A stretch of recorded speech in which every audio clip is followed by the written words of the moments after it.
Morning student, we will start new topic unit of the electric potential. Electric potential की unit क्या होती है? Volt होती है। हम इनके बारे में आपने स्टडी करना है, तो स्टडी करते हैं बेटा। देखिए, इलेक्ट्रिक पोटेंशियल के बारे में ऑलरेडी आप पढ़ चुके हैं, आपको यूनिट के बारे में स्टडी करना है। तो फर्स्ट ऑफ ऑल आप स्टार्ट करेंगे बेटा फॉर्मूला से। तो देखिए बेटा, स्टार्ट करो। We know that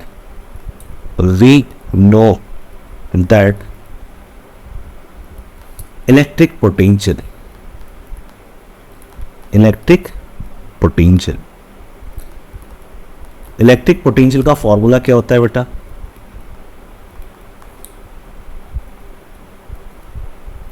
electric potential आपके पास पढ़ा होगा बेटा आप लोगों ने, वर्क अपॉन चार्ज, ऐसा ही कुछ पढ़ा है आपने। अगर मैथमेटिकली डेरिवेशन मैथमेटिकली अप्लाई करें फॉर्मूले को, तो V is equals to W upon Q। ये फॉर्मूला आप लोगों ने अभी इससे पहले वाले वीडियो के अंदर भी स्टडी किया है। तो स्टार्ट करते हैं बेटा। फर्स्ट ऑफ ऑल देखो, इससे कौन कौन से फॉर्मूला निकल के सामने आते हैं उनके बारे में भी स्टडी करेंगे। But first of all units, unit of work in SI या SI यूनिट क्या होती है बेटा आपके पास में? Joule. Clear? And unit of charge in SI आपके पास कितना होता है बेटा? कूलम। क्या होता है बेटा? कूलम। अब आपने क्या करना है बेटा, दोनों सिचुएशन को उठा के इसमें पुट कर दीजिए in equation number first. Put the value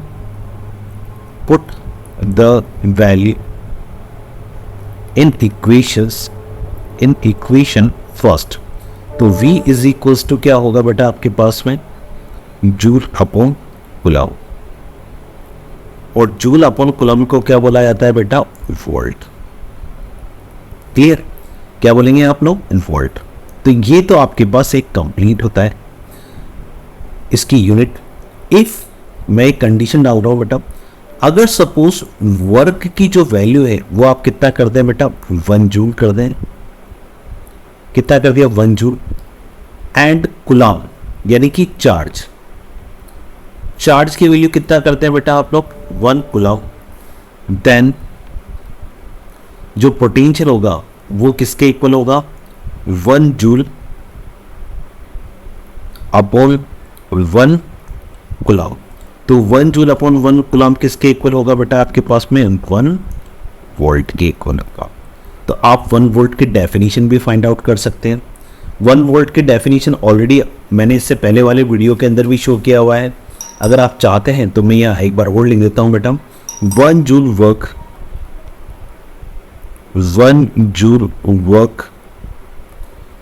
is done in moving of 1 coulomb charge from infinite to point E in an electric field of source charge। तो ये इसकी डेफिनेशन होगी। 1 joule work is done in moving of 1 coulomb charge from infinite two point A in an electric field of source charges. Clear बेटा? तो ये definition तो आपके पास एक सिंपली सॉल्व किया है। अब सपोज मैं इसको थोड़ा चेंज कर दूं, इस फॉर्मूले को, यानी कि फ्रॉम इक्वेशन नंबर 1 को मैं थोड़ा चेंज करता हूं। तो देखिए मैं क्या लिख सकता हूं?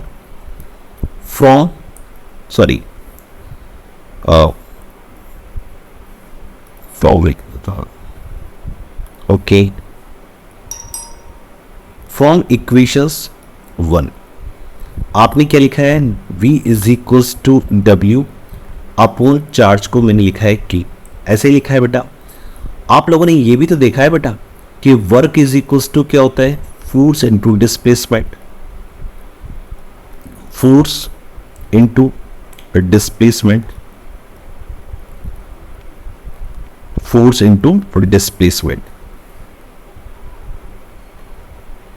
डिस्प्लेसमेंट। एंड करंट आपने क्या पढ़ा है बेटा, करंट आपने क्या पढ़ा है, चार्ज अपॉन टाइम, ऐसा आप लोगों ने पढ़ा है। क्लियर। अब यहां से आपने थोड़ा सा स्टडी करना है।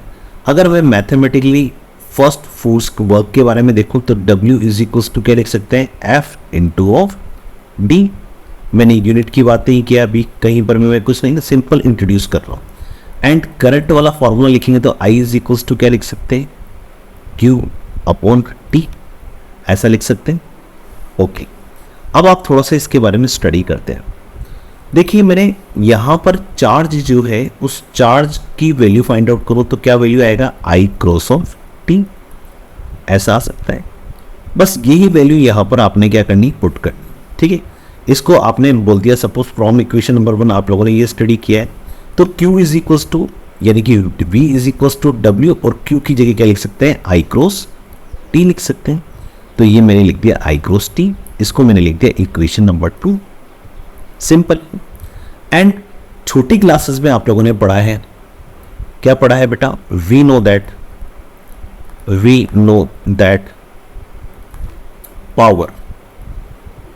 पावर इज इक्वल्स टू आप लोगों ने पढ़ा होगा वर्क अपॉन टाइम। क्लियर। अगर मैथमेटिकली रिप्रेजेंटेशन करें तो P इज इक्वल्स टू क्या होगा, W बाई टी, ऐसा लिख सकते हैं। तो देखिए W बाई टी आपके पास आया, तो from equation second and third, from equations second and third, second and third से W बाई टी की जगह क्या लिख सकते हैं, P। तो V is equals to I into of P, that is the next formula of potential या फिर पोटेंशियल डिफरेंस। अगर मैं यहाँ इसकी यूनिट की बात करूँ बेटा तो यूनिट क्या होगा, करंट की यूनिट क्या होती है, एम्पियर, ये मैं लिख सकता हूँ एम्पियर। और पावर की तो आप लोगों ने छोटी क्लासेस में पढ़ा है, पावर की यूनिट क्या होती है, वॉट। तो एम्पियर इंटू वॉट भी क्या होता है बेटा, आपके पास वोल्ट होता है। क्या होता है, वोल्ट होता है। तो सिंपल से सिचुएशन, एक न्यू एडिशनल फॉर्मूला आप लोगों ने कहां पर स्टडी किया है, इस टॉपिक में आप लोगों ने स्टडी किया है। क्लियर बेटा, ओके, थैंक यू।